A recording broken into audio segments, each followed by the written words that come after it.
আপনি জানেন, ইন্টারনেটে সার্চ দিয়ে দেখেন, তামাম দুনিয়ায় এখন 6 জন মানুষ ঘৃণিত। তামাম পৃথিবী তাদেরকে ঘৃণা করে।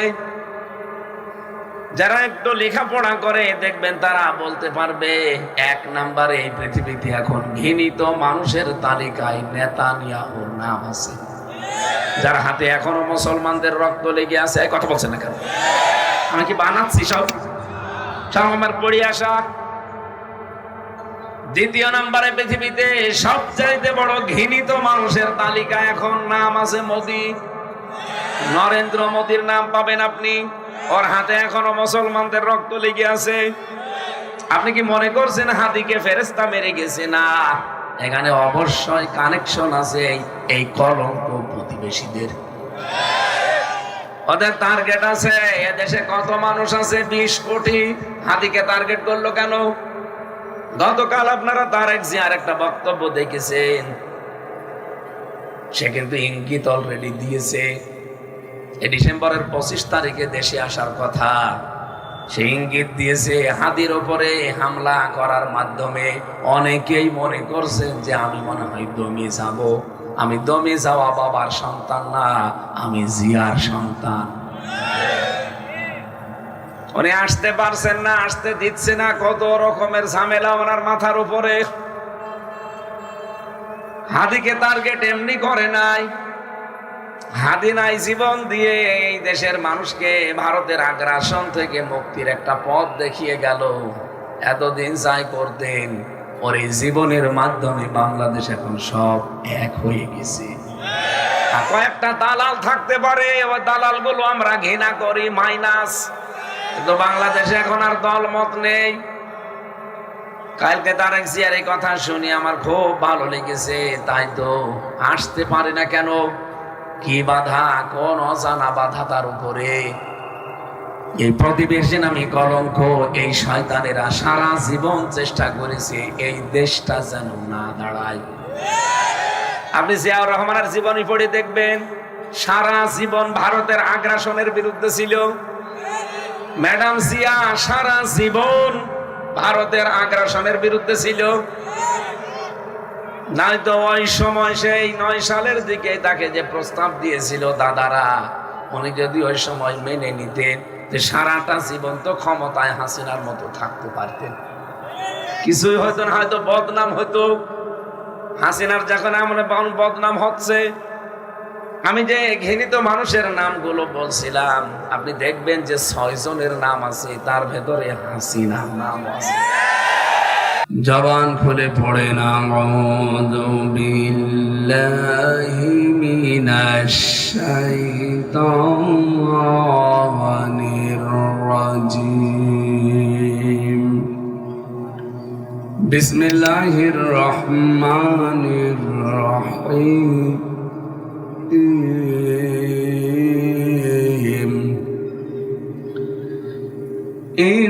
ইন্নাল ইনসানা খুলিকা হালুআ ইযা মাসসাহু শাররু জাযুআ وَإِذَا مَسَّهُ الْخَيْرُ مَنُوعًا إِلَّا الْمُصَلِّينَ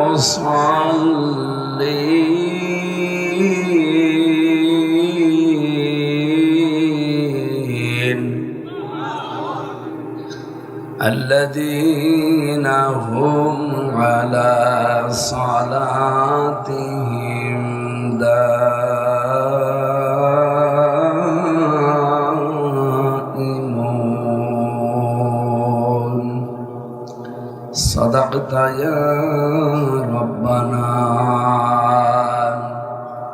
দুনিয়াতে যার যে সম্মান দেওয়া দরকার, আল্লাহ যেন তার ঈমান এবং আমলের উপরে, কাজের উপরে ভিত্তি করে দান করে। মানুষের সম্মান বাড়ে কিসে অনেকে জানে না। অনেকে মনে করে জোর জবরদস্তি করে মনে হয় সম্মান পাওয়া যায়। এটা যে সাময়িক কিছু সময় পাওয়া যায়, এরপরে যে গালি খাওয়া লাগে অনেকে জানেই না। এই কথা বলে না। জোর করে সম্মান পাওয়া যায়, কিন্তু পেছনে যে খবর নিয়ে দেখেন, যে লোক আপনাকে দেখে ভয়ে সম্মান দিল, পেছনে আপনার মা বাপ তুলে গালি দেয়। আমার দাদা ছোটবেলায় আমাকে শোনাতেন, হাজ্জাজ বিন ইউসুফ, এই লোকটার জীবনী শোনাতেন। এত জুলুম করতো মানুষের ওপরে, মানুষ ভয়ে কথা বলতো। এই যা করেছিল 15.5 বছরে হাসিনা, একেবারে এইরকম, এর চাইতেও বড় ছোট হবে। লোকজন যে ওনার পেয়াদা পাইক যারা আছে বলছে, বাদশাহ আপনার জন্য তো বাইরে আমরা বের হতে পারি না, মানুষ শুধু আপনাকে গালি দেয়। ও বলছে আমার গালি দেয় কে, আমি একটু আজকে নিজের কানে শুনবো। ছদ্মবেশ নিয়েছে, রাস্তায় বের হওয়ার পরে দেখে একটা গ্রাম্য লোক হেঁটে যাচ্ছে। যাই বেটাই এদিকে আয়। বাদশাহ হাজ্জাজ বিন ইউসুফ, এই লোকটা কেমন? বলছে কি বললেন? ও তো জালেম। জালেম মানে? হ্যাঁ জালেম। 2-3 বার এরকম জালেম শুনি ওর মেজাজ গেছে খারাপ। ডাক দিয়ে বলছে, বেটা আমার চেনো? যে না, আমি সেই হাজ্জাজ বিন ইউসুফ। লোকটা চিন্তা করছে, আল্লাহ আমি কার সামনে কি বললাম, আমার তো মাথা থাকবে না। কায়দা করে বলছে, বাদশাহ আপনি কি আমারে চেনেন? যে না তো, তুই কে? আমি এই গ্রামের ওই লোক যার মাসে 2 দিন মাথা খারাপ হয়, আজকে তার পয়লা দিন। তুই পাগল, কারে ধরলাম?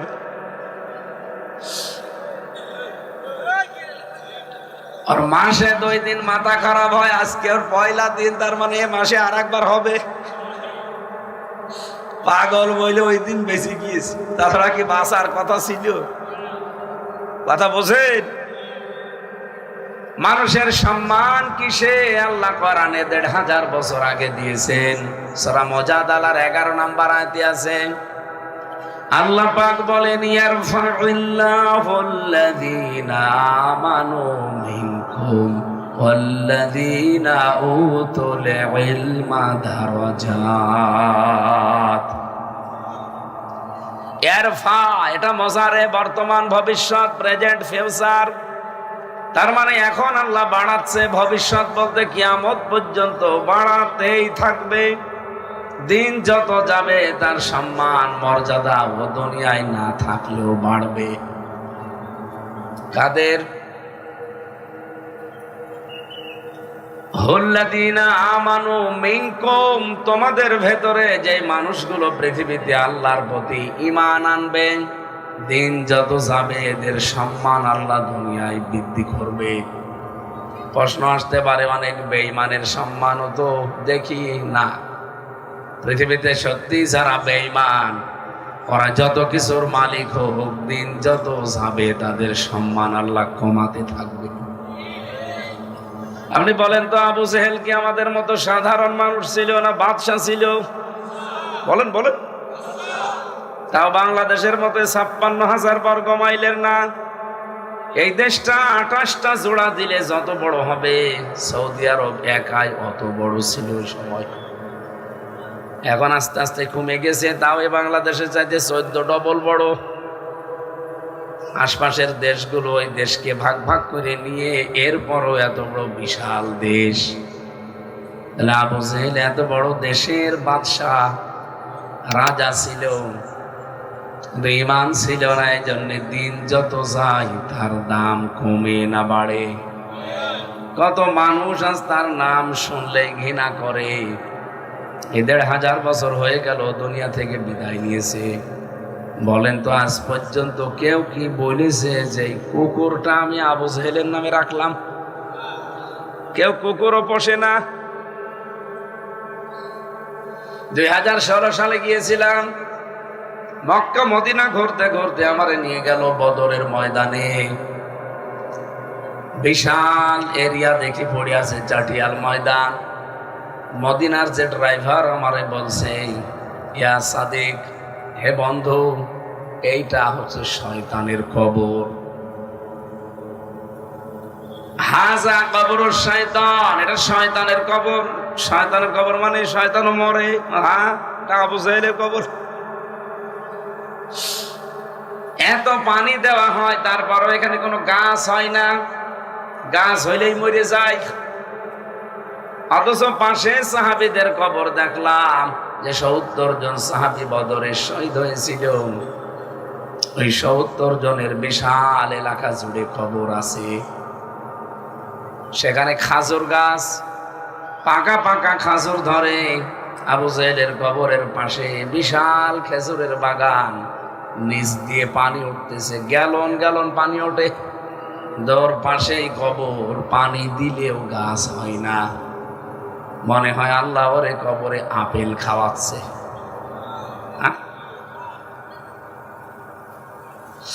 সাহাবা একরাম ওই যে ওখানে যারা শুয়ে আছে, আমি হামজার মতো মানুষ এখান থেকে গিয়ে তাদের জন্য আমি অলরেডি ওখানে দাঁড়িয়ে দোয়া করেছি।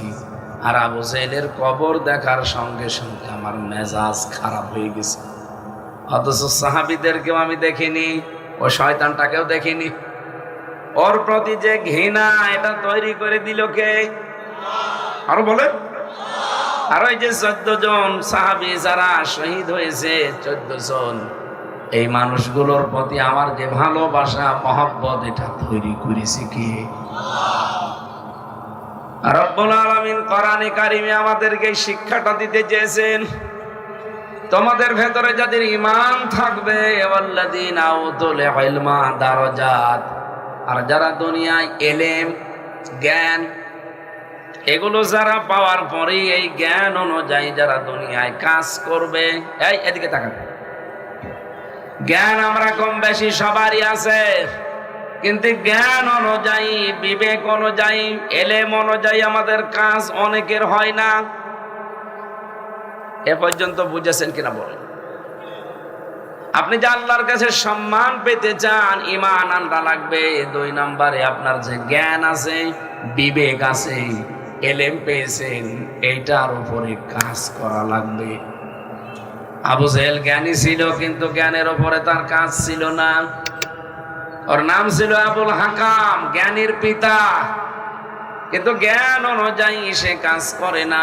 এজন্য তার নামটা আমার আল্লাহর নবী পাল্টিয়ে দিয়েছে আবু জেহেল, মূর্খের পিতা। সে যে রাসূলুল্লাহর বিরোধিতা করত, না জেনে করত। ঘুমাচ্ছে, জবাব দিলেন? বলেন, সে কি না জেনে রাসূলুল্লাহর বিরোধিতা করত? সবাই বলা লাগবে না। যেহেতু আবুল হাকাম জ্ঞানীর পিতা, ও দেখে শুনে বুঝে তারপরে বিরোধিতা করত।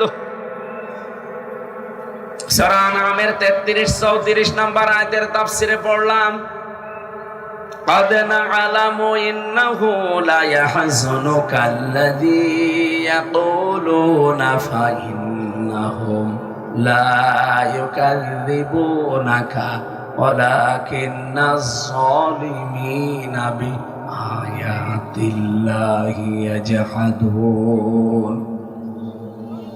আল্লাহ পাক বলেন, হে নবী, ওই কাফেরেরা যা বলে আপনার সম্পর্কে, আপনাকে পাগল বলে, তারা জাদুকর বলে, গণক বলে, কবি বলে, আমি শুনি এবং আমি বুঝি যে আপনার কষ্ট হয়।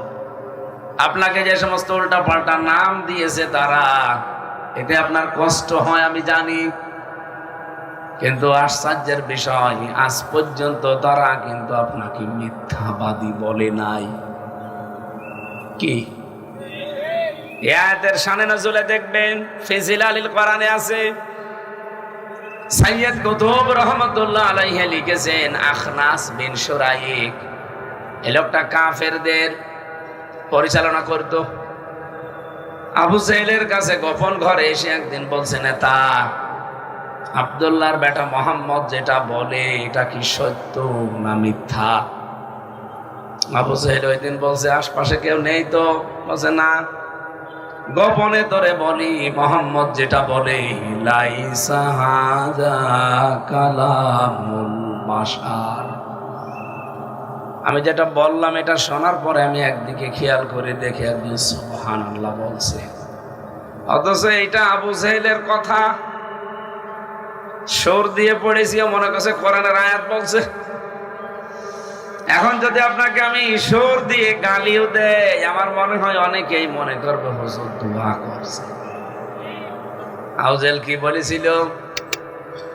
লাইসা হাদা কালামুল বাশার, কখনোই না এটা মানুষের কথা না, আসমানের আওয়াজ।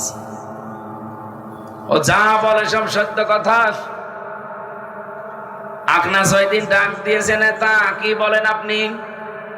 মোহাম্মদ যেটা বলে সব যদি সত্য কথা হয় তাহলে আপনি মানেন না কেন? আবু জেহেল ওই দিন বলেছিল, এই কারণেই তুই কর্মী আর আমি নেতা। আর সব কথা যদি মেনে নেই তা আমার চেয়ার থাকে। ওর কথা আমি মানি না, এ কারণে আমার চেয়ার আছে। এবং জনগণকে আমি মানতেও দেই না, শুনতেও দেই না, বুঝতেও দেই না। এজন্য জনগণও আমার চেয়ার ঠিক রেখেছে। মোহাম্মদ যেটা বলতে চায় ওটা যদি আমি বুঝে মেনে নেই, আর আমার জনগণও যদি ওটা মানতে পারে, তাই আমার যে 2 নাম্বার চেয়ার, এই চেয়ার থাকবে না। নওগাঁবাসী বিবেক দিয়ে বলবেন, আবু জেহেল যে বিরোধিতা করেছিল না জেনে, আরো জোরে বলেন, জেনে শুনে বুঝে।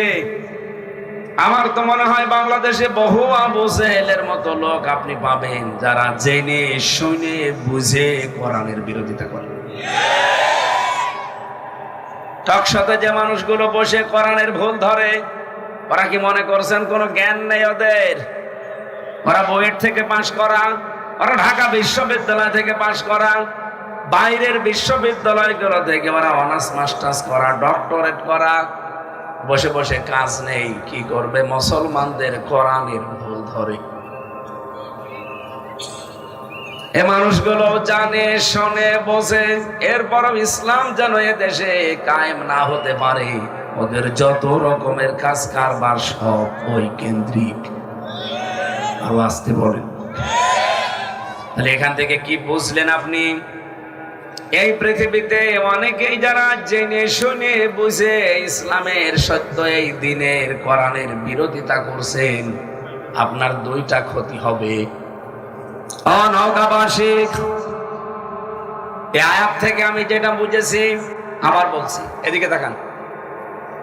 সত্য কোন কথা যদি কোরআনের সাথে সত্য কথা আছে দুনিয়ায়, বলেন না কেন? কোরআনে কারিম এবং নবীজির হাদিসের উপরে সত্য বানিয়ে পৃথিবীতে আর নেই। সুতরাং এগুলো শোনার পরেও যদি কেউ জানা শোনা বোঝার পরও বিরোধিতা করে, অবিরোধিতা হামজার করে না, অবিরোধিতা করে আল্লাহর। এটা আয়াতের শেষের কথা, ওয়ালাকিন্নাজ যালিমিনা বিআয়াতিল্লাহি ইয়াজহাদুন। হে নবী, ওরা তো আপনাকে মিথ্যাবাদী বলতে পারে না, ওরাও জানে যে মুহাম্মদের দ্বারা এটা বানানো সম্ভব না, আমির হামজা এটা বানানো সম্ভব না। হামজার বাপ আসলেও কোরআন বানাতে পারবে না, কারণ এর ভেতরে কোনো বাতিল প্রবেশ করার অধিকার নেই। লা ইয়াতিহিল বাতিলু মিন বাইনি ইয়াদাইহি ওয়ালা মিন খালফি। এই কোরআন আমি এমন ভাবে বানিয়েছি, এর ডান থেকে বাম থেকে উপর থেকে নিচ থেকে কোনো বাতিল, কোনো অসত্য, কোনো মিথ্যা প্রবেশ করতে পারবে না। 1500 বছর হয়ে গেল, আজ পর্যন্ত অনেকেই চেষ্টা চালিয়েছে, কিন্তু কোনো কিছু এর ভেতরে প্রবেশ করাতে পারে? বলেন বলেন। হ্যাঁ, অনেকেই এখনো চেষ্টা চালিয়ে যাচ্ছে, আয়াত পড়ে কোরআনের, কিন্তু এমন এমন অর্থ করে যেটা কোরআনের অর্থ না, বিকৃত করে ফেলে। যেমন আবুল সরকার, ও কিন্তু কোরআনের আয়াত পড়েই দলিল দিচ্ছিল, ওলা আউযু বিরাব্বিন নাস, আল্লাহ নাকি নাচতে বলেছে। অথচ ওলা আউযু বিরাব্বিন নাস, নাস মানে মানুষ। নাস মানে কি? ও যে ব্যাখ্যাটা দিল, এটা কি সত্য? আমরা কি গ্রহণ করেছি? কেন? কারণ কোনো বাতিল জিনিসের ভেতরে দিতে পারবেন না, কোন বাতিল, কোন মিথ্যা আজ পর্যন্ত এর ভেতরে কেউ ঢোকাতে পারে নাই। অনেকেই চেষ্টা চালিয়েছে ওই জামানায়। কবি লবিদের মতো এত বড় বিশাল কবি, কাবা শরীফের সাথে শুধুমাত্র 2টা আয়াত লেখা ছিল, ইন্না আ'তাইনাকাল কাউসার ফাসাল্লি লিরাব্বিকা ওয়ানহার। নবীজি বলেছিলেন এই 2টা আয়াত কাবার সাথে লিখে লটকিয়ে দাও, ঝুলিয়ে দাও, তো দেখি এই পৃথিবীতে কেউ পারে কিনা এর পরের শব্দটা কি হবে লিখতে। আমরা তো আরবি ভাষার লোক না, আমাদের দেশে দিলেও আমরা পারবো না।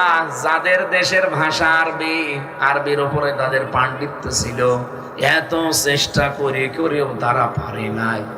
শেষ পর্যন্ত 3য় লাইনে তারা লিখেছে ওই যেটা বললাম, লাইসা হাদা কালামুল বাশার, না এটা মানুষের কথা।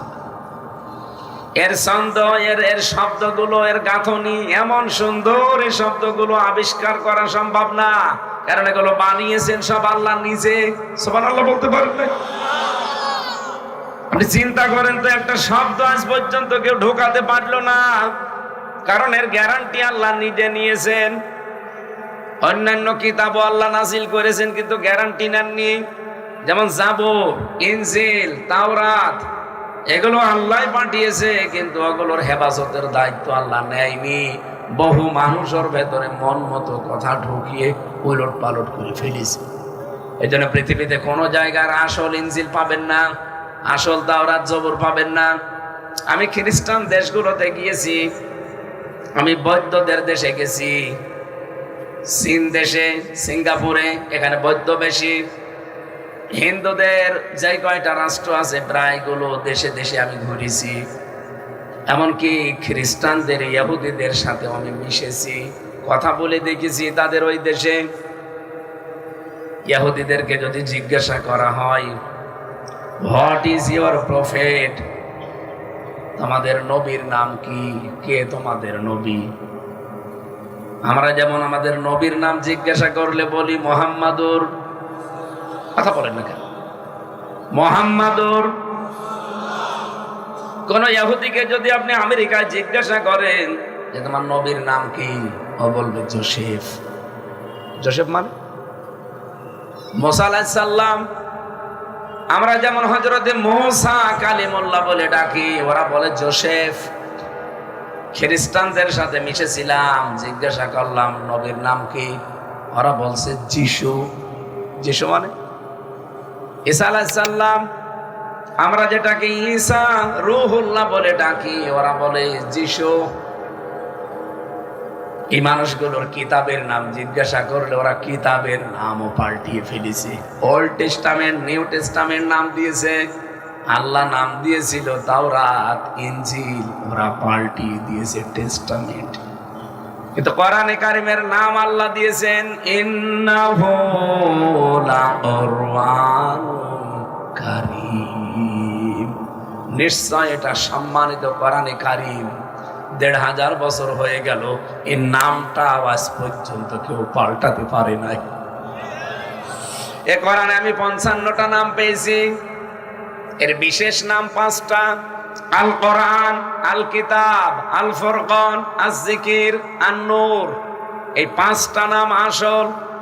আরো আনুষঙ্গিক মিলে 55টা নাম পড়া কোরআনে আছে।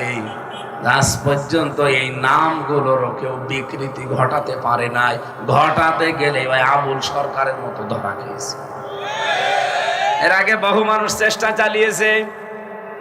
ওই যে একবার লরেন বোথের কথা বলছিলাম, টনি বেলাওয়ারের শালিকা, ও 3 বছর কোরআনে কারিমের ভেতরে ভুল ধরার চেষ্টা করে 53 জায়গায় ভুল ধরেছে, কিন্তু পরবর্তীতে আবার মুসলমান হয়ে গেছে। সাংবাদিকেরা জিজ্ঞাসা করছে, আপনি একজন খ্রিস্টান মেয়ে, তাম পৃথিবীতে সবচাইতে বেশি মানুষ বাস করে খ্রিস্টান ধর্মে, আপনি সেই বাপদাদার ধর্ম ছেড়ে দিয়ে মুসলমান ধর্ম গ্রহণ করলেন কেন? বলছে, দেখো আমি কোরআনে 53 জায়গায় ভুল ধরেছি।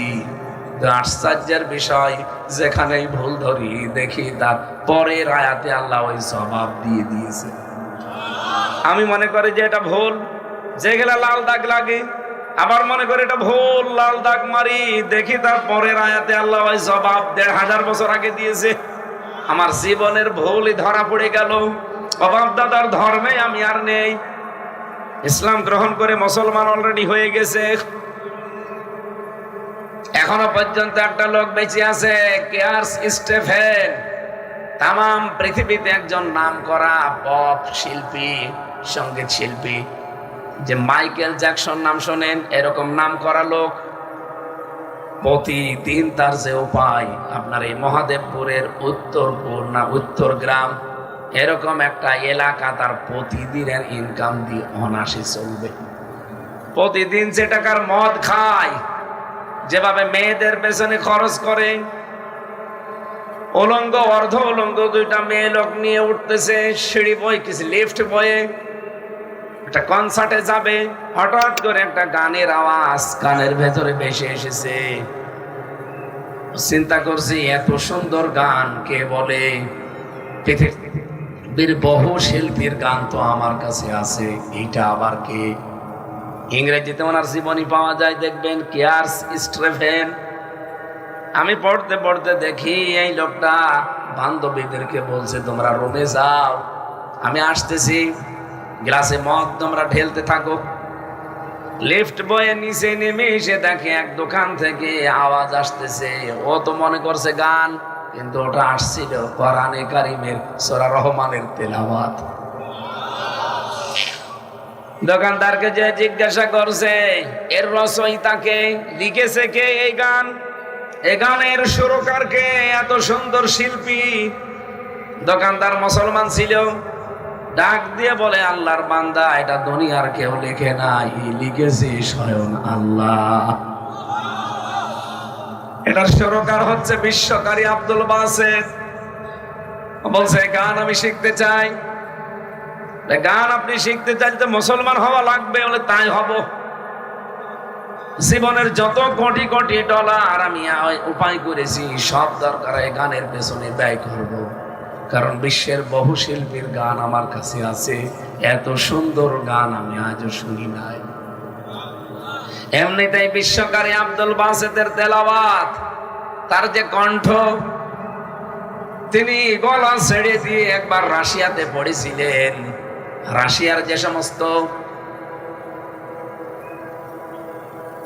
নাস্তিক, আল্লাহ বলে কেউ আছে বিশ্বাসই করে না, অথচ সূরা আহজাবের 44, 45, 46 নম্বর আয়াত শোনার পরে তারা অনেকেই তা ধরেছিল, অনেকেই শেষ পর্যন্ত মুসলমান হয়ে গেছে।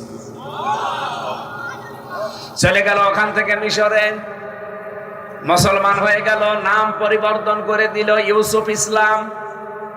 কোরআন শরীফ শিখেছে, ইন্টারনেটে এখন সার্চ দেন, ইউসুফ ইসলাম লেখেন বা কেয়ার্স স্টেফেন লিখবেন, দেখবেন ওনার এই তেলাওয়াত বেশি আসে। আন্তর্জাতিক বড় বড় সেমিনারে সে এখন তেলাওয়াত করে। আমি মাঝে মাঝে রাতের বেলা গাড়িতে দিয়ে শুনি, আল্লাহ, মানুষের কণ্ঠ এত সুন্দর হয়, কণ্ঠ তো একই আছে, আগে গান বলতো এখন বলে কোরআন। আপনি একটু শুনেন, দেখবেন পাগল হয়ে যাবেন। মানুষের কণ্ঠ এত মধু মিশ্রিত, তারপরও তো কালামুল্লাহ। আর জীবনের শেষের দিকে পেয়েছি, রাতের বেলা এখন গভীর রজনীতে লম্বা সেজদা দিয়ে কান্দন করে আর বলে, রব্বুল আলামিন, জীবনে যা উপায় করেছি সব তোমার কোরআনের পেছনে ব্যয় করব। তোমার দোহাই লাগে, কিয়ামতের দিন তুমি আমার জীবনের হিসাব নিও না। অনৌকাবাসী কত মানুষ তো ভুল ধরার জন্য এসেছে, পারে নাই, নিজের জীবনের ভুল ধরা পড়েছে, মুসলমান হয়ে গেছে। তাহলে আমি, আমার বাবা, আমার দাদা মিলে আজকে কোরআনের ভেতরে কোনো কথা নতুন করে দিতে পারবো? আর আপনারা বিশ্বাসও করেন যে আমির হামজা না, এ পৃথিবীর যে কেউ আসুক, কোরআনের কথা যদি সঠিকভাবে বলতে চাই, এখানে কোনো কথা নতুন করে লাগানো সম্ভব না, লাগাতে গেলেই ধরা খাবে। এই যে না গিয়াসউদ্দিন তাহেরি সাহেব যে কোরআনের নাম দিয়ে কথা বলে, আলেমদেরকে জিজ্ঞাসা করে দেখেন, আপনি তো গ্রাম্য মানুষটার পান না, ও কথা বললে দেখবেন 100টা 98টা সব বানানো মিথ্যা কথা। কোরআনের ব্যাপারে কথা বলছে, আয়াত পড়ছে, কুল হু আল্লাহু আহাদ, আল্লাহুস সামাদ। বাংলাটা প্রথম বলে এরপরে ব্যাখ্যা করতে গিয়ে এমন জায়গায় চলে যায়। আয়াত পড়েছে কি আল্লাহর একাত্মবাদের, হে নবী আপনি বলেন আল্লাহ এক। এবার শুরু করবে যে এই আল্লাহ কোন আল্লাহ, বা এই নবী কোন নবী। এটা ফাতেমার বাবা, এটা হাসান হোসাইনের নানা। আপনারা জানেন ফাতেমাকে, হাসান হোসাইনকে। হাসান হোসাইন কারবালায় শহীদ হয়েছিল। হোসাইন আপনাকে আমরা এবার কারবালার ঘটনা শোনাবো 2 ঘন্টা। আয়াত পড়েছিল কি, আর তাফসির হচ্ছে কারবালার। আপনারা না বুঝলেও এখানে যারা জ্ঞানী মানুষ তারা বুঝেছে যে বলল কি আর করছে কি। এখানে কোরআনে এত অথেন্টিক, এর ভেতরে কোনো কিছু ঢোকার ক্ষমতা আল্লাহ কাউকে। আরো জোরে বলেন। এজন্য এরকম একটা অথেন্টিক কিতাব থেকে আজকে যারা শুনছেন এবং আমল যারা করবে, কাজে লাগাবে, আল্লাহ তাদের মর্যাদা দিনের পর দিন বাড়াতেই থাকবে। কিন্তু যদি কেউ জানা শোনা বোঝার পরে এর সত্যবাণীগুলো অস্বীকার করে, বিরোধিতা করে, আবু জাহেলের মতো, ওর 2টা ক্ষতি হবে। 1 নম্বরে এই পৃথিবীর ময়দানে যতদিনও থাকবে সৃষ্টি জগতের ভেতরে তার প্রতি একটা ঘৃণা তৈরি হবে। আপনি জানেন, ইন্টারনেটে সার্চ দিয়ে দেখেন, তামাম দুনিয়ায় এখন 6 জন মানুষ ঘৃণিত। তামাম পৃথিবী তাদেরকে ঘৃণা করে। যারা একটু লেখাপড়া করে দেখবেন তারা বলতে পারবে 1 নম্বরে এই পৃথিবীতে এখন ঘৃণিত মানুষের তালিকায় নেতানিয়াহুর নাম আছে। যার হাতে এখনো মুসলমানদের রক্ত লেগে আছে। কথা বলছেন না কেন? আমি কি বানাচ্ছি? সব আমার পড়ে আসা। 2 নম্বরে পৃথিবীতে সবচাইতে বড় ঘৃণিত মানুষের তালিকা এখন নাম আছে মোদি। নরেন্দ্র মোদির নাম পাবেন আপনি। ওর হাতে এখনো মুসলমানদের রক্ত লেগে আছে। আপনি কি মনে করছেন হাদিকে ফেরেশতা মেরে গেছে? না, এখানে অবশ্যই কানেকশন আছে এই কলঙ্ক প্রতিবেশীদের। ওদের টার্গেট আছে। এদেশে কত মানুষ আছে? 20 কোটি। হাদিকে টার্গেট করলো কেন? গতকাল আপনারা তারেক জিয়ার একটা বক্তব্য দেখেছেন। সে কিন্তু ইঙ্গিত অলরেডি দিয়েছে ডিসেম্বরের 25 তারিখে দেশে আসার কথা। সে ইঙ্গিত দিয়েছে হাদির উপরে হামলা করার মাধ্যমে অনেকেই মনে করছেন যে আমি মনে হয় দমে যাব। আমি দমে যাওয়া বাবার সন্তান না, আমি জিয়ার সন্তান। উনি আসতে পারছেন না, আসতে দিচ্ছে না। কত রকমের ঝামেলা ওনার মাথার উপরে। হাদিকে টার্গেট এমনি করে নাই। হাদি নাই জীবন দিয়ে এই দেশের মানুষকে ভারতের আগ্রাসন থেকে মুক্তির একটা পথ দেখিয়ে গেল। এতদিন যাই করতেন, ওর এই জীবনের মাধ্যমে বাংলাদেশ এখন সব এক হয়ে গেছে। কয়েকটা দালাল থাকতে পারে, ওই দালাল গুলো আমরা ঘৃণা করি, মাইনাস। কিন্তু বাংলাদেশে এখন আর দলমত নেই। কালকে তারেক জিয়ার এই কথা শুনি আমার খুব ভালো লেগেছে। তাই তো আসতে পারে না কেন? কি বাধা? কোন অজানা বাধা তার উপরে? এই প্রতিবেশী নামী কলঙ্ক, এই শয়তানেরা সারা জীবন চেষ্টা করেছে এই দেশটা যেন না দাঁড়ায়। আপনি জিয়াউর রহমানের জীবনী পড়ে দেখবেন, সারা জীবন ভারতের আগ্রাসনের বিরুদ্ধে ছিল। ম্যাডাম জিয়া সারা জীবন ভারতের আগ্রাসনের বিরুদ্ধে ছিল। নয়তো ওই সময় সেই 9 সালের দিকে তাকে যে প্রস্তাব দিয়েছিল দাদারা, উনি যদি ওই সময় মেনে নিতেন যে সারাটা জীবন তো ক্ষমতায় হাসিনার মতো থাকতে পারতেন, কিছুই হয়তো না, হয়তো বদনাম হতো। হাসিনার যখন এমন বদনাম হচ্ছে, আমি যে ঘৃণিত মানুষের নামগুলো বলছিলাম, আপনি দেখবেন যে 6 জনের নাম আছে, তার ভেতরে হাসিনার নাম আছে। কারণ ওর নাম ও মুসলমানদের রক্ত লেগে আছে ওর হাতে। আপনি কি মনে করছেন শুধু আমরা যারা ওর দল করি না দেখতে পারি না? না, তামাম পৃথিবীর যেখানে যাবেন সেখানেও ঘৃণিত। এই ঘৃণিত বানিয়েছে কে? বলেন বলেন। আমি নেতানিয়াহুকে জীবনে কোনোদিন সামনাসামনি দেখেছি? নরেন্দ্র মোদীকে সামনাসামনি দেখেছি? কেন তার উপরে আমার ঘৃণা? ঘৃণাটা জন্ম তৈরি করে দিয়েছে আমার আল্লাহ। হাসিনাকেও সরাসরি আমি দেখিনি, কিন্তু তার প্রতিও ঘৃণা, এই কারণে আমার আল্লাহ এটা তৈরি করে দিয়েছে। তারও জ্ঞান ছিল, তারও বিবেক ছিল, কিন্তু বিবেক অনুযায়ী সে কাজ করেনি, জ্ঞান অনুযায়ী সে কাজ করেনি। বিবেক অনুযায়ী যদি কাজ করতো, আল্লাহর কসম জীবনেও সে বাংলাদেশে আয়না ঘর বানাতো না। এটা কত বড় ভয়ঙ্কর আপনি জানেন? একটা মানুষ 8 বছর 10 বছর মাটির নিচে পড়ে আছে, ও জানে না যে দুনিয়া এখন কি, এটা কি রাত না দিন জানে না। আমি যে প্রথম 10 দিন আয়না ঘরে ছিলাম আমি টের পেয়েছি, তাও তো আমি মিনিটা ছিলাম, বিটটা আরো কঠিন, যেটা আর্মিরা চালায়। আমার কাউন্টার টেররিজম নিয়ে মাটির নিচে রেখেছিল, কি ভয়ঙ্কর জায়গা। আপনার যদি হার্ট এমনিতে দুর্বল হয়, ওরকম ঘরে আপনাকে ঢুকিয়ে অন্ধকার করে দিলাম, এমনি মরে যাবে। বিদেশে এক সাংবাদিককে এই ডক্টর মোহাম্মদ ইউনূসের সরকার মাত্র বলেছিল যে আপনি 10 মিনিট এখানে থাকেন। ওই বিদেশি সাংবাদিক ওই ঘরে মাত্র 2 মিনিট থাকার পরে বলছে না, এখানে কোনো মানুষ থাকা সম্ভব না। এদিকে 3.5 হাত, এদিকে 1.5 হাত, এতটুকু একটা ঘর, এর ভেতরে আবার টয়লেট দেওয়া। আমার সাথে এক মাওলানা ছিল জেলখানায়, ফাঁসির কন্ডেম ছেলে। আমারে মাঝে মাঝে বলতো, হামজা ভাই, আমি যে 60 হয়ে শুয়ে থাকি, এটা যে কত বড় নিয়ামত আমি জানি। আমারে মাটির নিচে নিয়ে হাতে পায়ের ভেতরে দিয়ে লোহার যে ব্যারিকেড আছে ওর সাথে লাগিয়ে দেয় তালা। 24 ঘন্টা এভাবে বসে আছি, মাত্র 1.5 মিনিট 2 মিনিট সময় দিত টয়লেট করার জন্য।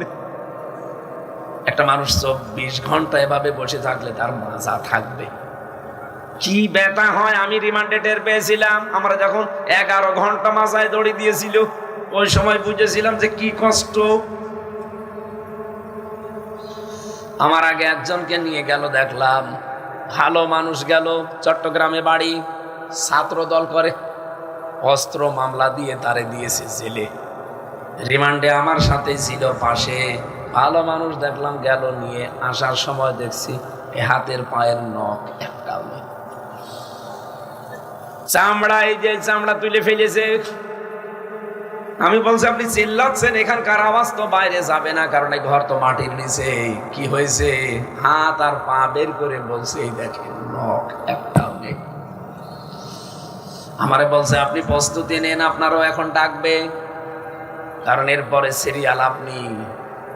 আমারে নিয়েও গিয়েছে, ওই চেয়ারে বসিয়েছিল, যে চেয়ারে বসলে 1 মিনিটে 120 বার ঘোরে, কিন্তু আমাকে ঘোরায়নি। আমারে বলছে যে এই জিনিস দিয়ে আমরা নখ তুলি, এই মেশিন দিয়ে আমরা চামড়া তুলি। ওই ভাইয়ের দেখলাম এই নখগুলো তুলে নিয়েছে, 5টা মেশিন সেট করা আছে হাতের সাথে, প্লাস সিস্টেম। আমি হাতে করে নেড়েছিলাম, দেখলাম যে কিভাবে টাঙায়, দেখি এই হাতের সাথে এভাবে লাগিয়ে দেয়।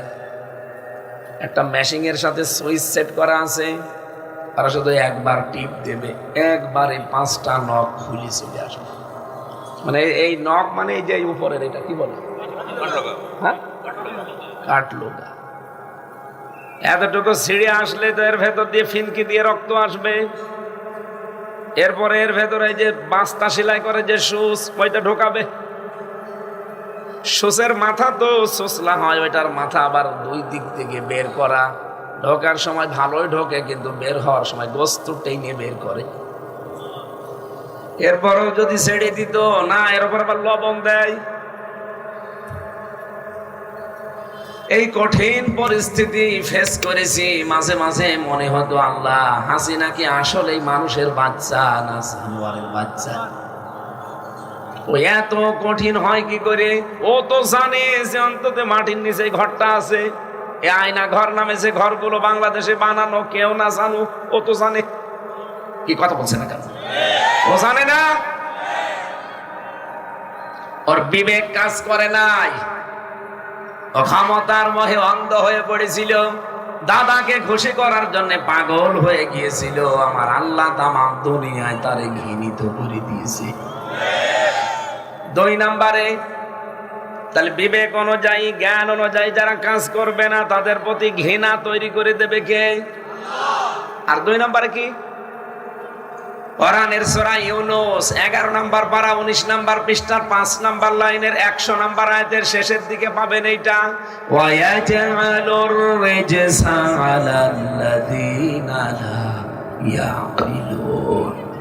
আল্লাহ বলেন যারা বিবেক অনুযায়ী কাজ করে না এই মানুষগুলোর উপরে ভুল সিদ্ধান্ত আমি আল্লাহ চাপিয়ে দেই। তখন ওরা যা বলে যা করে তাই ভুল। আপনি দেখেন এই দেশের যারা তাদের বিবেক তাদের জ্ঞান অনুযায়ী কাজ না করে মানুষের দালালি করে, তাদের মুখ দিয়েও মাঝে মাঝে এমন কথা বের হয় এক কথায় ওর ক্যারিয়ার শেষ। কথা বোঝার চেষ্টা করেন, খালি আন্দাজে ঠিক বলবেন না। বলেন তো যারা তাদের বিবেক অনুযায়ী কাজ না করে তাদের উপরে কি ভুল বিষয়গুলো চাপিয়ে দেয় মাঝে মাঝে কে? আরো জোরে বলেন।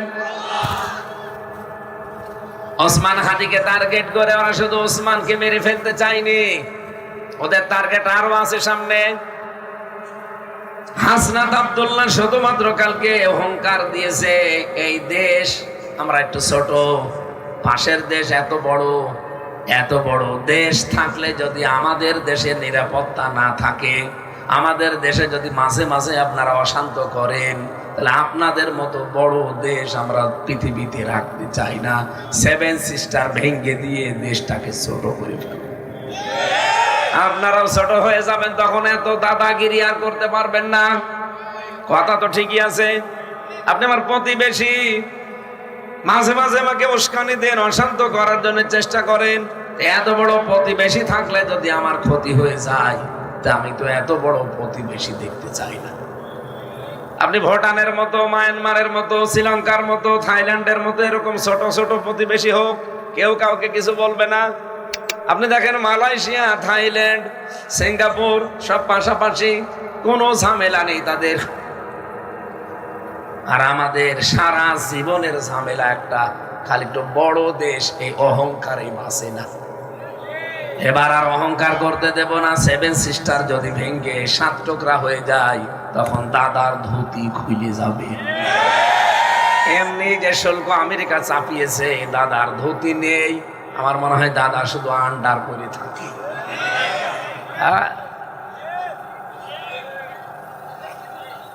আমি যে মানুষগুলোর জন্য দোয়া করেছি, আমি চাই এদের শুধু দুনিয়া না, দুনিয়া আখিরাতের সম্মান যেন তাদের ঈমান এবং তাদের জ্ঞান এটার উপরে কাজ করে আল্লাহ দুনিয়া আখিরাতে বৃদ্ধি করে দেয়। বলেন আমিন। আমি আশা করছি কথা বোঝাতে পেরেছি এখান থেকে, যে দুনিয়ায় সম্মান পেতে হলে শুধু বড়, শুধু মাস্তানি করা, শুধু শক্তি দিয়ে হয় না, ঈমান আনা লাগে। আর জ্ঞান যা পেয়েছেন ওই জ্ঞানের উপরে আপনার কাজ করা লাগে। আল্লাহ এই অতিথিগুলো যাদের নাম পড়তে পারলাম না, তাদেরকে সহ আমাদেরকে এইরকম কাজে আঞ্জাম দেওয়ার তৌফিক দেন। দরুদ সালাম পড়ে আজকের আলোচনার বিষয় খুব গুরুত্বপূর্ণ বিষয়, যেহেতু এটা রাজনৈতিক মঞ্চ না গতানুগতিক।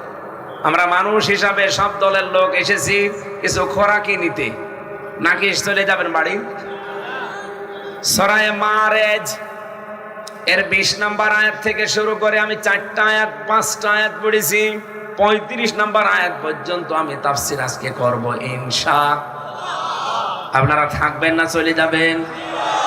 আমার আজকের আলোচনার বিষয় সূরা মারেজ এর বাংলা অর্থ হচ্ছে উন্নয়নের সোপান। এতদিন আমরা শুনেছি উন্নয়নের মহাসড়কে চলছে দেশ, এই কথা বলছে না কেন? শোনেন নিয়ে স্লোগান, উন্নয়নের মহাসড়কে এই দেশ চলছে। কিন্তু উন্নয়ন যা হয়েছে তার সাথে ক্ষতি হয়েছে বেশি। কুষ্টিয়া থেকে পর্যন্ত 180 কিলোমিটার পথ, এই 180 কিলোমিটার আসতে আমার যদি 4 ঘন্টা লাগে, মালয়েশিয়াতে 180 কিলোমিটার যেতে মাত্র 1.5 ঘন্টায় যথেষ্ট। এই দেশ তাহলে কত পিছিয়ে আছে বলেন তো? অথচ তারা আমাদের নিচে ছিল, আজ এত বড় উপরে চলে গেল কোন কারণে? তাদের দেশে 2টা জিনিস তারা কন্ট্রোল করেছে। কোন দুর্নীতি সেই দেশে পাবেন না, কেউ যদি দুর্নীতি করে কোনো বিচার নেই, মেরে ফেলবে। 2 নম্বরে কোন খাদ্যে এখানে ভেজাল পাবেন না, যদি পরীক্ষা নিরীক্ষা করে কাউকে খাদ্যে ভেজাল পায়, ওর জন্য 50 দিন অপেক্ষা না, সঙ্গে সঙ্গে 3 দিনের ভেতরে মেরে ফেলবে। বাংলাদেশে এই দুইটা জিনিস কন্ট্রোল করতে পারলে এদেশের রোগ শোক আমাদের কম হবে, কারণ খাদ্যে ভেজালের কারণে রোগ হয়। বলেন বলেন। আর দুর্নীতির কারণে আমাদের দেশে ঋণী হয়। আপনি কি জানেন এই দেশে 99.5 মিলিয়ন মার্কিন ডলার এটা আমাদের ঋণ? অথচ এই 15.5 বছরে হাসিনা তার পরিবার দিয়ে এই দেশ থেকে পাচার করেছে 94.4 মিলিয়ন মার্কিন ডলার। এই টাকাগুলো যদি সে পাচার না করে এই দেশে কোনো জায়গায় কর্মসংস্থান তৈরি করত, লক্ষ লক্ষ মানুষের কর্মসংস্থান তৈরি হতো। বিশেষ করে চীন, তুরস্ক, আমেরিকা এরকম বড় বড় দেশগুলো আমাদের দেশে ব্যবসা করার জন্য মুখিয়ে থাকতো, কারণ ঋণ নেই। তারা এসে টাকা দিত, ব্যবসার জন্য সরঞ্জামাদি নিয়ে আসতো। এই দেশ থেকে আবু হাসানের কি নাম, আবু হাসানের মতো মন্ডলের মতো মানুষের আমরা যাই, কি করি মনে করছেন? বাইরের দেশে গিয়ে খুব আরামে আছি। আমি যে দেখেছি ওরা রাস্তা ঝাড়ু দেয়, ওরা টয়লেট সাফ করছে, ওরা হোটেলে যে কাপড় চোপড় সেলাই করে, দর্জির দোকানে থালা বাসন ধুয়ে দেয়, মানুষের রুটি পানি তরকারি নিয়ে এসে দিচ্ছে। যতগুলো মানুষকে জিজ্ঞাসা করলাম বাড়ি কোথায়, আমার মনে হয় 100 জনের অন্তত 70 জন বলছে বাংলাদেশে। কোন জেলায়? কেউ বলে বগুড়া, কেউ নওগাঁ, কেউ রাজশাহী, কেউ কুষ্টিয়া, কেউ যশোর। কত টাকা খরচ হয়েছে? এক দোকানে গেলাম আমার এই জামাটা সেলাই করার জন্য, জিজ্ঞাসা করছি দোকানে কয়জন চাকরি করেন? বলছে আমরা 5 জন, একজন থাইল্যান্ডের, একজন ইন্ডিয়ার, একজন পাকিস্তানের, আর এই মালয়েশিয়ারই একজন আছে, আর আমি বাংলাদেশের যশোরে বাড়ি। কার কেমন খরচ হয়েছে এই দেশে আসতে, টাকা উপায় করেন কেমন? প্রত্যেকেই বলছে 5 জন প্রতিজনের উপায় বাংলাদেশের টাকায় মনে করেন 40,000 টাকা করে। কত? সারাদিন রাতের ভেতরে আমাদের ডিউটি ভাগ করা আছে। এই দোকানটা খুব বেশি হলো এর অর্ধেক হবে, এই স্টেজের অর্ধেক একটা দোকান। রাস্তার সাথে 5 জন চাকরি করে, ওখানে কাপড় চোপড় সেলাই করে। প্রতিজনের উপায় বাংলাদেশের টাকায় মাত্র মনে করেন 40,000, কিন্তু খরচ আকাশ পাতাল। আমার যশোর থেকে বাংলাদেশ থেকে যে লোকটা গেছে ওর খরচ হয়েছে 8 লাখ টাকা, উপায় 40,000।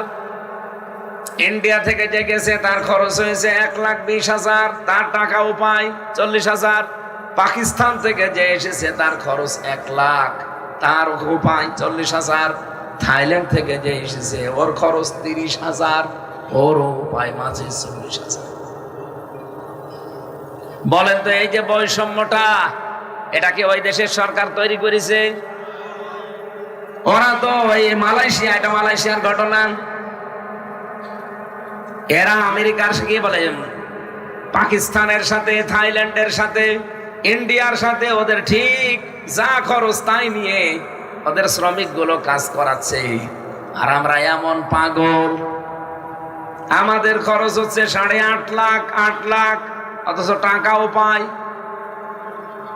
আমি জিজ্ঞাসা করলাম ওখানে যারা দায়িত্বে আছে কয়জন অফিসারের কাছে, যে এই যে আকাশ পাতাল পার্থক্য, এর কারণ কি? এই টাকাগুলো খায় কে? উনি আমারে বলছে এই টাকাগুলো খেয়েছে 2 জন, হাসিনার বোন রেহেনা আর ওই যে দরবেশ, কি জানো নাম, সালমা। এরপরে চট্টগ্রামের একজনের নাম বলল, 3 জনের সাথে জড়িত এই সিন্ডিকেট করে। এরাই যত দেশে মানুষ পাঠায় তাদের নাকি খরচ হয় 1 লাখ বা 1,20,000। ইন্ডিয়া থেকেও যত দূর, আমাদের বাংলাদেশ থেকেও তো তত দূর। এই মালয়েশিয়া, ওদেরও 3 ঘন্টা লাগে, আমাদেরও 3 ঘন্টা লাগে, রাস্তা তো একই। ওদের এত টাকা লাগে মাত্র 1,20,000 শেষ, আর আমাদের 8 লাখ, 8.5 লাখ। কেন? এই টাকাগুলো যারা খেয়েছে, এই টাকাগুলো যদি এই খাওয়ার পরেও বাংলাদেশে কর্মসংস্থান তৈরি করে দিত, আল্লাহর কসম আমাদের এখন অভাবে থাকা লাগতো না। আমরা দেশটাকে আমাদের দেশে ঋণ মুক্ত দেশ বানাতে পারলে বাইরের দেশগুলোর সাথে তো আমি গেছি, ওরা মুখিয়ে আছে কি করে ব্যবসা করবে, আমরা পারলাম না। এদের উপর রাগ আমার এমনি। আপনি কি মনে করছেন হাসিনা শুধু জেলে রেখেছিল 3 বছর এই জন্য হুজুর বরদোয়া করে না? এই শয়তানরা কিয়ামত পর্যন্ত দেশে ক্ষমতায় থাকতে পারতো যদি এই টাকাগুলো বাইরের দেশে পাচার না করে এখানে কর্মসংস্থান বাড়াতো। বাইরের দেশে বানিয়েছে সাহেব পাড়া, বেগম পাড়া তো আছে, আমি সাহেব পাড়াও পেয়েছি। কিন্তু শয়তানদের এত কপাল খারাপ, ওরা যে বাইরে হোটেলে থাকে ঘরে থাকতে পারে না। ঘরে থাকলে ওর খবর আছে, হোটেলে সেফটি জায়গা নিয়ে যেখানে প্রতিদিন এই দেশের টাকায় 20,000, 30,000, 50,000, 70,000 টাকা ভাড়া, এই ভাড়া দিয়ে তারা থাকে। কিন্তু নিজেদের বাড়িও আছে, সেখানে থাকতে পারে না। এক শয়তানের সাথে দেখা হয়েছিল সিঙ্গাপুরে, ওর বাড়ি চট্টগ্রামে। আমি বললাম আপনি এখানে বাড়ি আছে না আপনার এই দেশে? বলছে আছে। সেখানে না থেকে হোটেলে থাকেন কেন? আমারে বলছে বাড়ি থেকে মার খাবো।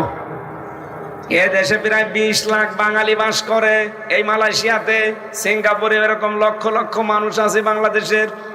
যদি বাইরে আমারে দেখতে পায় পিটিয়ে ভর্তা বানিয়ে ফেলবে। এটারে বাইরে আমি থাকি না, এই হোটেলে আছি। সে আগস্টের 5 তারিখের আগে এসেছি, এতদিন আছি, খুব ঝামেলায় আছি। হুজুর দোয়া করেন। দোয়া? তোর জন্য দোয়া আসবে? তোর জন্য তো এখন করলে আমি বদদোয়া করবো। এক কথা বলে না কেন? নওগাঁবাসী, উন্নয়নের মহাসড়কে দেশ চলছে, আমাদের শুধু শুনিয়েছে, কিন্তু উন্নয়নের সোপান কি আল্লাহ এই আয়াতের ভেতরে দিয়েছেন। ভালো করে শুনবেন। ইন্নাল ইনসানা খুলিকা হালুআ। রব্বুল আলামিন বলেন অবশ্যই আমি মানুষকে বানিয়েছি, মানুষ সৃষ্টিগত ভাবেই লোভী, মানুষ সৃষ্টিগত ভাবেই অস্থির, মানুষ সৃষ্টিগত ভাবেই হচ্ছে তো অস্থির। সব সময় মানুষ অস্থির, এদের ভেতরে লোভটা আল্লাহ ঢুকিয়ে দিয়েছেন, এই জন্য মানুষ লোভী। ইদা মাসাহু শাররু জাজওয়া, যখন কোনো অকল্যাণ, বিপদ আপদ, অসুস্থতা তাকে স্পর্শ করে, তখন এই মানুষটা হায় হতাশ করে, মানে একেবারে অস্থির হয়ে পড়ে। জাজওয়া মানে অস্থির হয়ে পড়া। ওয়াইদা মাসাহুল খায়রু মানুআ, আর যখন কোনো কল্যাণ, টাকা পয়সা, অর্থ সম্পদ, সুস্থতা, ক্ষমতা, এগুলো যখন তার কাছে আসে, এগুলো পাওয়ার পরে মানুষটা কৃপণ হয়ে যায়। এই যে গুণগুলো, এগুলো কাদের গুণ? মানুষের। বলেন বলেন। 1 নম্বরে গুণ কি বললাম? মানুষ অস্থির, সব সময় অস্থির। 2 নম্বরে মানুষের কোনো বিপদ আসলে মানুষ পাগলের মতো হয়ে যায়, হাই হতাশ করে। 3 নম্বরে মানুষ কোনো কল্যাণ যদি পায়, টাকা পয়সা, অর্থ সম্পদ, ক্ষমতা, সুস্থতা, এগুলো পেলে মানুষ তখন কৃপণ হয়ে যায়। আল্লাহ বলেন সব মানুষের ভেতরে এই গুণগুলো আছে, এই গুণগুলো আমাদের ভেতরে নেই। হ্যাঁ, জবান খোলেন, আছে না নেই? পৃথিবীতে যে মানুষ এসেছে তার ভেতরে এই গুণ আছে। এখানে আমরা যারা বসে আছি আমাদের ভেতরে আছে। আল্লাহ পাক এরপরে যেটা বললেন এইটাই বলার জন্য আমি এতক্ষণ কথা বলছি। ইল্লাল মুসাল্লিন, এই নিন্দিত, ঘৃণিত, এই উল্টা পাল্টা গুণ থেকে তারা মুক্ত যারা মুসল্লি। কি? যারা নামাজ আদায় করে। কেমন নামাজ? আল্লাযীনা হুম আলা সালাতিহিম দাইমুন, এই পৃথিবীতে যারা নামাজে নিয়মিত যারা নামাজ আদায় করে, এই মানুষগুলো এই গুণ থেকে মুক্ত। আমার প্রশ্ন, নওগাঁবাসী, আমরা যারা নামাজ অন্তত পড়ি, আমার মনে হয় তারাই এখানে কম বেশি এসেছি। আপনি বলেন তো, যে গুণগুলোর কথা আল্লাহ বললেন ওগুলো তো আমাদের ভেতরে আছে না নেই? তাহলে আমাদের নামাজ হচ্ছে না, আর নামাজ হলে ওই গুণগুলো আমাদের ভেতরে থাকবে না। এই কথা বলে না কেন? আল্লাহর কথায় তো কোনো ভেজাল নেই, আমরা বিশ্বাস করি নাকি? এক নম্বরে কি, যারা মুসল্লি হবে, নিয়মিত যারা নামাজ আদায় করবে, তাদের ভেতরে এই লোভ যেটা, এটা উঠে যাবে।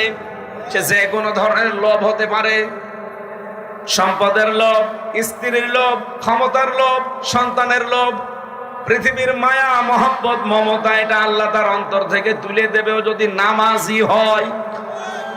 তাহলে আমরা নামাজি হওয়ার পরে এই লোভগুলো আমাদের ভেতর থেকে যায় না। আমার মনে হয় আল্লাহর কথায় ভুল আছে। হ্যাঁ, তাহলে মাস্ট বি আমাদের দেখতে হবে নামাজ আসলে আমাদের হচ্ছে না। আমরা যে মুসল্লি, নিয়মিত নামাজ আদায় করি, আমাদের মুসল্লি ঠিক আছে, কিন্তু ঘুম যদি আমার ভেতরে থাকে, এই নামাজ দিয়ে কিয়ামতের দিন আল্লাহর সামনে দাঁড়ানো যাবে। আসতে বলেন। 2 নম্বরে, ওয়াল্লাযীনা ফী আমওয়ালিহিম হাক্কুম মা'লুম, ওদের যে সম্পদ আদি আমি আল্লাহ দিয়েছি, এই সম্পদের ভেতরে যে অধিকারগুলো আছে, এই অধিকারগুলো তারা আদায় করবে। তাহলে যারা সম্পদের অধিকার, হক আদায় করে, তাদের ভেতরে এই অস্থিরতা থাকবে না, লোভ থাকবে না। কোনো নিয়ামত যদি আল্লাহ তাকে দেয়, সে কৃপণ হয়ে যাবে না। আমাদের ভেতরে এগুলো সব আছে, কারণ আমাদের সম্পদের হক আমরা আদায় করতে পারি না। সম্পদের মালিক হওয়া নিন্দিত না, ঘৃণিত না, আপনি হতে পারেন, কিন্তু হক আদায় করা লাগবে। তাহলে আপনার মুসল্লিগিরি থাকবে। আপনি যে নামাজ পড়েন, নামাজি, নামাজ হিসাবে কিয়ামতের দিন আল্লাহর সামনে আপনি দাঁড়াতে পারবেন। সম্পদের হক আদায়ের প্রথম নিয়ম যাকাত দেওয়া। আমাদের দেশে যেহেতু এখনো পর্যন্ত যাকাত ভিত্তিক অর্থনীতি কায়েম হয়নি, যতদিন কায়েম না হবে, নিজের দায়িত্ব নিয়ে যাকাত আদায় করা লাগবে। কথা বলেন না কেন? আমরা কি করি? এখানে কত মানুষ আছে নামাজ 5 ওয়াক্তের জায়গায় 6 ওয়াক্ত পড়ে, তাহাজ্জুদ মিলে। বছরে বছরে যে যাকাত ফরজ, আমার 100টার 90টা মানুষ যাকাত দেয়ও না, এমনকি জানেও না। এই বছরে যাকাত দিয়েছেন কারা? হাত তোলেন তো। একেবারে গরিব এলাকা।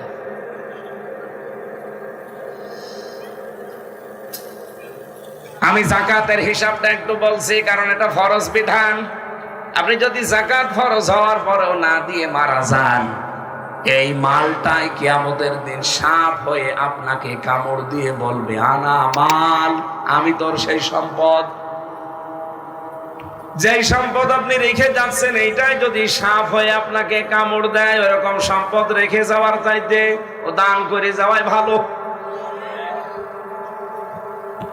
এখন আমাদের খাবার দাবার এবং ঋণ পরিশোধ করার পর যদি এই দেশে 90,000 টাকার মতো কারো কাছে থাকে, 1 বছর খাওয়া দাওয়া, ঋণ পরিশোধ, ব্যবহারিক জিনিসপত্র বাদ দিয়ে যদি 90,000 টাকার মতো কারো কাছে 1 বছর থাকে, ওর 100 টাকায় 2.5 টাকা যাকাত দেওয়া ফরজ। এই হক যারা আদায় করেন না, তারা লোভ সংবরণ করতে পারবেন না। আপনার লোভ ভেতরে থাকবে। আপনি কোনো বিপদে পড়লে অস্থির হয়ে যাবেন, কোনো কিছু পেলে আপনি কৃপণ হয়ে যাবেন। এই গুণগুলো দিয়ে আল্লাহ আপনাকে বানিয়েছে। কিন্তু মুসল্লি যারা যারা তাদের সম্পদের হক আদায় করে, লিসাইলি ওয়াল মাহরুম, অভাবী এবং জানসাকারী যারা ভিক্ষা চায়, এদের হকগুলো যারা আদায় করে দেয়, হয়তো তো যাকাতের মাধ্যমে আপনার সম্পদ আপনি পরিষ্কার পবিত্র করবেন। 2 নম্বরে, আপনার যে দান করার সামর্থ্য আল্লাহ দিয়েছে, মাস্ট বি, কেউ যদি এসে কিছু চায়, আপনি মনে করবেন এইটা আল্লাহর পক্ষ থেকে আমার কাছে এসেছে আমার আখিরাত তৈরি করার জন্য। আপনার কাছে আমার মতো একটা মানুষ, আমার কাছে আরেকজন এসে বলছে, ভাই 100টা টাকা দেন, আমি এরকম বিপদে আছি, মুসিবতে আছি। একটা বারের জন্য চিন্তা হয় না যে এই জায়গায় যদি আমি 2 তলা বাড়ির নিচে দাঁড়িয়ে আছি, একটা লোক এসে আমার কাছে টাকা চাই, আল্লাহ যদি এই জায়গায় ওকে দাঁড় করিয়ে আমারে পাঠাতো, আল্লাহর জন্য খুব কষ্ট হয়ে যেত। বলেন বলেন, আল্লাহকে পাঠাতে পারতো না?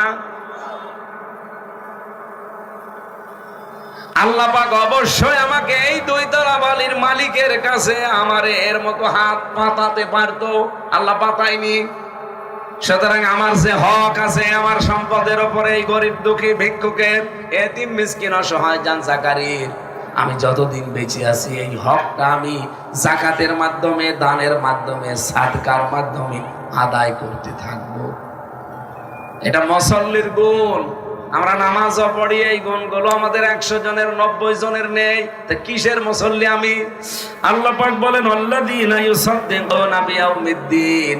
3 নম্বরে এই মানুষগুলো কিয়ামতে যে জবাব দেওয়া লাগবে এটা 100% বিশ্বাস করে।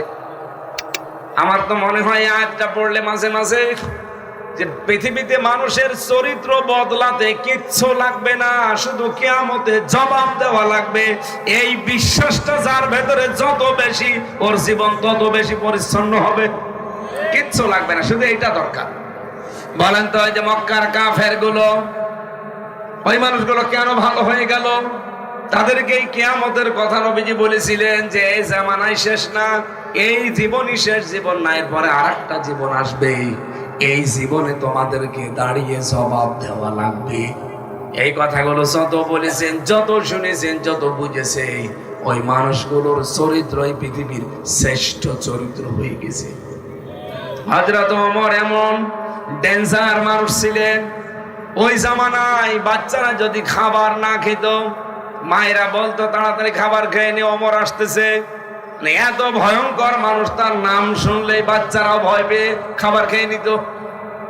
সেই মানুষটা আখিরাতের জীবন তৈরি করে এমন জায়গায় পৌঁছিয়েছেন, কিয়ামত পর্যন্ত এই রকম মানুষ আর আসবে না।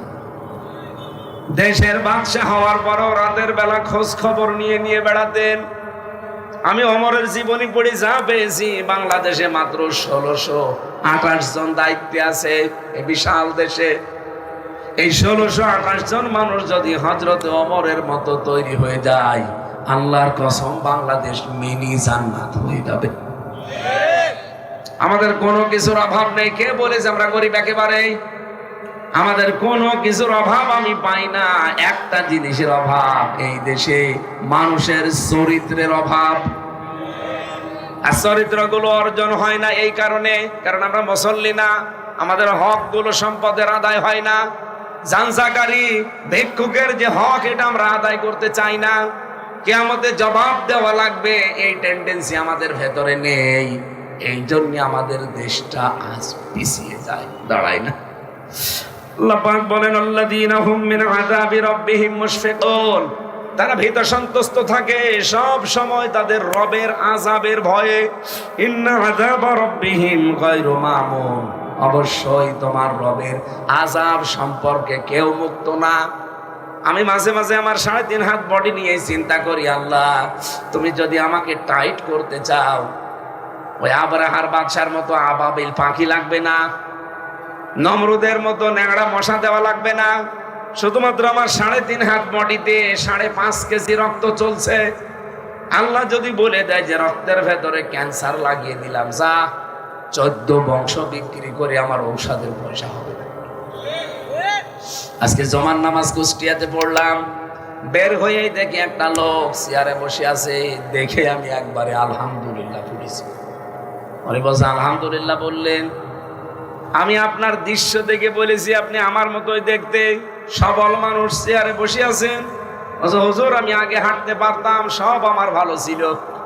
আমি বাড়ির নিচে দাঁড়িয়েছিলাম, হঠাৎ ছাদের উপর থেকে একটা ইট, 2-3টা ইট এক জায়গায় ছিল, ওইটা আমার ঘাড়ের ওপরে পড়ে আমার পুরা শরীর অবশ হয়ে গেছে। আজ 12 বছর আমি চেয়ারে এভাবেই বসে আছি। এরকম আকস্মিক কোন বিপদ দিয়ে আপনাকে কিয়ামত মানে মরণ পর্যন্ত চেয়ারে আল্লাহ বসিয়ে রাখতে পারে না। বলেন বলেন, আল্লাহ বলেন আমার আযাব থেকে কেউ মুক্ত না, সব সময় আমার আযাব লেগে আছে। কিন্তু তোরে আমি বাঁচিয়ে রেখেছি। তাহলে আমরা মুসল্লি নিয়মিত অনেকেই, কিন্তু এই গুণগুলো আমাদের ভেতরে আসে না। এরপরের গুণ হচ্ছে ওয়াল্লাযীনা হুম লিফুরুজিহিম হাফিজুন। তারা তাদের লজ্জা স্থানের হেফাজত করে। আজ আমাদের নারীদের কি পুরুষের কি দেখতে ভালো মানুষ, কিন্তু আমাদের লজ্জা স্থানের হেফাজত নেই। কথা বলেন না কেন? স্বামী ছাড়া কত মানুষ আজ পরকীয়া প্রেমে লিপ্ত হয়ে আছে। আর নামাজ পড়ে রোজা রেখে শুধু কালো বোরকা পরে আপনি জান্নাত যেতে পারবেন না। নবীজি বলেন দুইটা শরীরের গর্ধ যদি কেউ গ্যারান্টি দিতে পারে, একটা মুখ আর একটা লজ্জা স্থান, আমি নবী তার জান্নাতে যাওয়ার জামিনদার হয়ে গেলাম। আমার এখন যদি কোরআন শরীফ মাথায় দিয়ে কাউকে বলা হয়, বলেন তো আপনার চরিত্র সেই ছোটবেলা জন্ম থেকে শুরু করে বয়স পর্যন্ত ঠিক আছে কিনা? 100 জনের মনে হয় 2 জন পাস করবে, 98 জন ফেল করবে।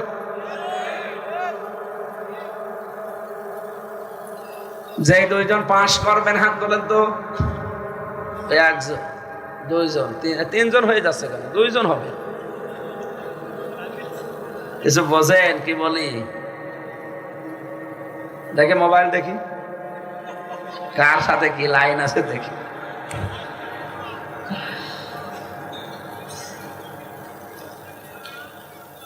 চরিত্র একটা মহাসম্পদ। আজ আমাদের পরিবারে এই চরিত্রে হাত দিয়েছে ইন্ডিয়া। দেখেন 36টা চ্যানেল চলছে, একটা চ্যানেলের নাম বলেন যেখান থেকে কোনো শিক্ষা পাওয়া যায়, শুধু সংসার ভাঙা ছাড়া। মমতা ব্যানার্জির মতো একজন হিন্দু মহিলা, সে বলেছিল ভারতের এই চ্যানেলে কোনো শিক্ষা নেই, শুধু স্বামী স্ত্রীর গন্ডগোল আর বউ শাশুড়ির এই ঠোকামুখি করা ছাড়া। সে একজন হিন্দু মহিলা বুঝে ফেলেছে। আর আমাদের দেশে কোটি কোটি টাকা খরচ করে এটা আমরা চালাই, অথচ এমন প্রতিবেশী ভারত, আমাদের দেশের একটা চ্যানেলও সেই দেশে চলে না, শুধু এটিএন বাংলা চলে, তবে হালকা। আর ওদের 36টা অলরেডি চলছে। তাও যদি শিক্ষা দিত পরিবারে, তা দেখতে পারতাম। শিক্ষাকে শুধু স্বামী স্ত্রীর গন্ডগোল আর বউ শাশুড়ির ভেতরে এই কোট নামও করা, এই কথা বলে না কেন? এগুলো দেখে দেখেই তো আমাদের মেয়েরা, বউরা, শাশুড়িরা ওই চরিত্র বানায়। বলে তুই হবি কিরণমালা আর আমি কটকটি। এরকম হচ্ছে না?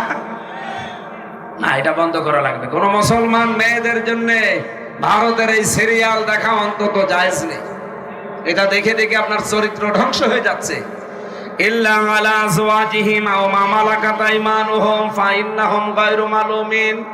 হ্যাঁ, এই মানুষগুলো শুধু নিজের স্ত্রী আর বাদী ছাড়া এদেরকে যদি ব্যবহার করে, তাহলে তারা তিরস্কারের শিকার হবে না। সুতরাং স্বামী স্ত্রী এর মহব্বত, ভালোবাসা আরো বৃদ্ধি করা লাগবে আমাদের। আজ বাংলাদেশে অধিকাংশ মেয়ে লোকের কারণে তার স্বামী অবৈধ রাস্তায় নিজের যৌবন ব্যয় করে। তাছাড়া এই দেশের মহিলাদেরকে আল্লাহ যা দিয়েছেন, একটা পুরুষ মানুষ জীবনেও একটা মহিলার চাহিদা পূরণ করে অন্য জায়গায় যেতে পারে না যদি মহিলাটা অ্যাক্টিভ থাকে। এর কাছে যখন রেসপন্স পায় না, এর কাছে যখন তার হক পায় না, তখন চলে যায় ভাবির কাছে। বলেন নাউজুবিল্লাহ।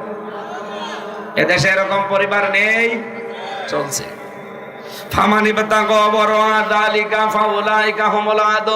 নিজের স্ত্রী এবং বাদী বাদ দিয়ে যদি পৃথিবীর অন্য কোন মহিলাকে কেউ কামনা করেন, তাহলে আপনি সীমা লঙ্ঘনকারী। এই পৃথিবীতে যারা তাদের আমানত এবং আহাদিহিম ওয়াদাকে যারা সংরক্ষণ করে, এই পৃথিবীতে যারা তাদের সাক্ষীকে সঠিক জায়গায় ব্যয় করে, সাক্ষীর উপরে যারা অটল থাকে, কায়িমুন। এই সাক্ষী মানে শুধুমাত্র মামলায় সাক্ষী দেওয়া না, এই সাক্ষী মানে শুধুমাত্র বিচার আচার করার সময় সাক্ষী দেওয়া না, এই সাক্ষী মানে এক অর্থ ভোট। সুতরাং এমন জায়গায় আপনাকে সাক্ষী দেওয়া লাগবে যে সাক্ষী পেয়ে মানবতার, ইসলামের কাজ হবে।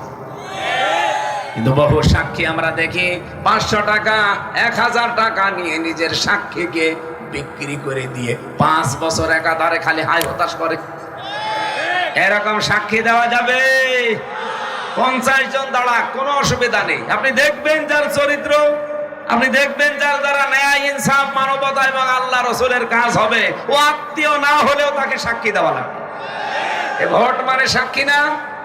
বলেন আল্লাযীনা হুম আলা সালাতিহিম ওয়াহাফিজুন, যারা তাদের জীবনের নামাজগুলোকে হেফাজত করতে পারে, উলাইকা ফি জান্নাতিম মুকরামুন, এই মানুষগুলো জান্নাতে যাবে এবং সম্মানজনক জায়গা পাবে। যে কথাগুলো বললাম সূরা মাআরিজ থেকে এই 20 থেকে 35 নম্বর আয়াত পর্যন্ত, এই 15টা আয়াত নিজের জীবনের সাথে একটু মিলান। সবাই আমরা মানুষ হিসাবে আমরা লোভী, মানুষ হিসাবে আমরা বিপদে পড়লে হায় হতাশ করি, কিছু নিয়ামত পেলে কৃপণ হয়ে যায়। আল্লাহ বলেন কিন্তু মুসল্লি যারা, তাদের ভেতরে এইগুলো নেই, তাদের ভেতরে এই পরের গুলো আছে। তারা তাদের নামাজে নিয়মিত, তারা তাদের সম্পদের ব্যাপারে খুব সেনসিটিভ, এগুলো দুনিয়াতে হক আদায় করে যায়, কিয়ামতে জবাব দিতে হবে তারা বিশ্বাস করে, আল্লাহর আযাব সম্পর্কে তারা সবসময় ভীত সন্তুষ্ট থাকে, এবং তারা নিজের যৌনাঙ্গকে হেফাজত করে, তারা আল্লাহর দেওয়া নিয়ামত যেগুলো আমানত এবং ওয়াদা ঠিক রাখে, এবং সাক্ষী দেওয়ার ব্যাপারে তারা অটল, নামাজগুলোকে হেফাজত করে রাখে। এগুলোকে জান্নাতেই দেব না, জান্নাতে আমি এদেরকে সম্মানজনক জায়গা দেব। এই গুণগুলো আমি সহ প্রত্যেকের ভেতরে যেন দান করেন। কিয়ামতের দিন আমরা জান্নাতে সম্মানিত হতে চাই না? আরো জোরে বলেন চাই না? আপনার মেয়ের জন্য, মেয়ে যাদের আছে, যুবতী মেয়ে, ছোট মেয়ে, এই মেয়ের জন্য একটা বই লিখেছিলাম। সে বইটা কই? এই বইটা লাগবে তো। মেয়ের জন্য ওই বইটা নেওয়ার দরকার। আপনাদের যদি তাহসিব সেন্টারে যোগাযোগ থাকে নেবেন। আর এটা নেবেন স্ত্রীর জন্য। আমি জেলখানায় লিখা, এটা আমার, আমি দেখে দেখে লিখেছি মানুষের জীবন চরিত্র। এটা দাম্পত্য জীবনের সমস্যা এবং সমাধান কি করে করবেন, এটা স্ত্রীকে দেবেন। যাদের বউ আছে, পরিবারে শান্তি নেই, এটা একটু বড়াবেন। আর এটা আমি আল্লামা সাইদের সাথে ছিলাম, যেহেতু ওনাকে যা যা বলেছিল আমাকে ওইগুলো লিখে দিয়েছি মানুষকে জানানোর জন্য। শতাব্দীর শ্রেষ্ঠ রাহাবার আল্লামা সাইদি রহমতুল্লাহ আলাই। আর এটা একটা আমলের বই, কি কি করলে কোন জান্নাত পাবেন, কোন কাজে কোন জাহান্নাম পাবেন, আজকের আলোচনাটাও আছে এখানে। আর এই বইটা আমার মনে হয় জীবনের প্রথম লেখা বই। নামাজ মেসাক থেকে শুরু করে একেবারে সালাম ফেরানো পর্যন্ত কি করে নামাজ পড়া লাগে, প্রত্যেকটা নিয়ম ওখানে দিয়েছি। কারো যদি মনে না থাকে খালি দেখে নেবেন, নামাজ আবার শুদ্ধ হয়ে যাবে। আমার আশা এই বইটা অন্তত প্রত্যেকের ঘরে যেন নারী পুরুষের থাকে। নামাজ যেহেতু সবাই পড়ি, নামাজ পড়ি যদি নামাজই না হয়, ওটা খালি দেখে নেবেন, বাংলায় সব উচ্চারণ দেওয়া আছে। চেয়ারম্যান সাহেবকে ওটা দিয়েন, পরিবারে ওনার স্ত্রীকে, ওই মেয়ে লোকের জন্য যেটা লিখেছিলাম ওইটা দিয়ে দিন। আল্লাহুম্মা আমিন।